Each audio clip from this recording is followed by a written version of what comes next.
In this lesson, we will learn how to add an audio file to a web page. In front of you is a simple example page that we've used in previous lessons in the course, and you can see that for this lesson, we've added a subheading of music and then a paragraph that reads, "I play the ukulele," and have included a sample recording on this page.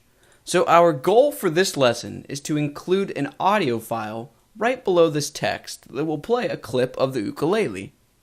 On my desktop, I have an audio file named ukulele.mp3. So our goal is to write the necessary code to include that file in our web page. Let's begin by adding a bit of code underneath this paragraph. The code to include audio is very intuitive. It's simply audio. Next, within this audio element, we'll create another element named source. And we'll give this element an attribute of src for source, and then we have to include a string that tells the web browser where to point to locate the file. So let's make sure that we have that audio file in the correct directory. I'm going to move the ukulele.mp3 file into the same folder as our HTML file. Now within this directory, I'll create a folder named audio. Now let's move the ukulele.mp3 file into the audio folder.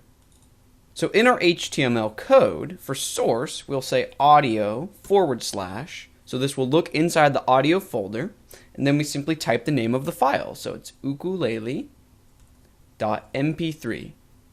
We need to include another attribute for this source element, and its name is type.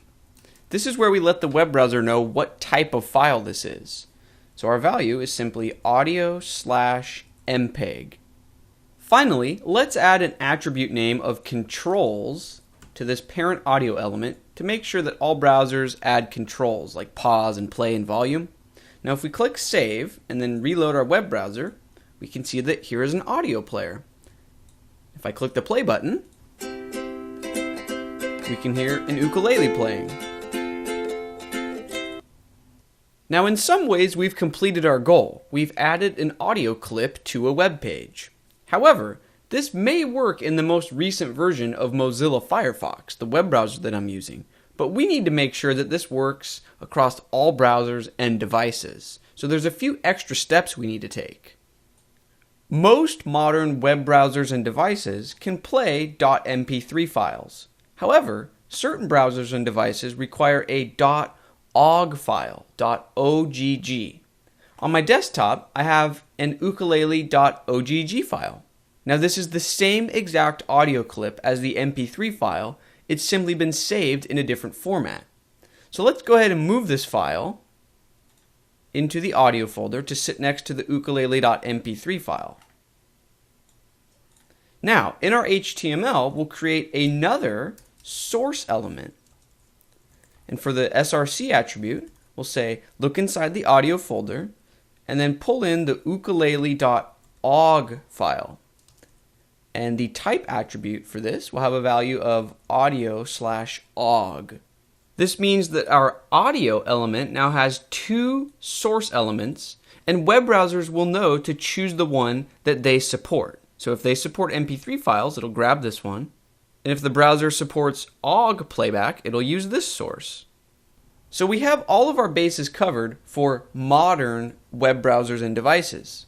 But let's include a bit of extra code to make sure that even old or outdated web browsers can still hear our audio file. Even though older web browsers don't support the audio element, they do support fallback content, which means we can include content within the audio element, and if a web browser is too old to be able to load one of these files at all, it will still display our fallback content. So we can begin typing that fallback content. I'm going to create a link. We remember that the code to create a link or an anchor is simply A. Now the text that we want users to click on is ukulele audio recording. Now on this element, we want to give it an attribute of href, and this is where we point to the file, audio, and we'll use the MP3 file because it's the most common format. ukulele.mp3. So with this code in place, newer web browsers will still see a player that they can click on. However, let's pretend that I was using an outdated web browser. I would see simply this link, this fallback content. So it would look like this. Users would still see a link that they can click on, which plays the audio file. This means that even though older web browsers may not be able to play the file natively on our web page, if we simply create a hyperlink to the MP3 file, then most browsers, no matter how old they are, should be able to play or load the clip in one way or another. So to review, to include an audio file on a web page, we use the audio element. For newer browsers, we can include different source elements that point towards our file, and they will include a native player directly on the page. For older web browsers, we can include a fallback that simply links to the file. In our next lesson, we will learn how to add a video file to a web page.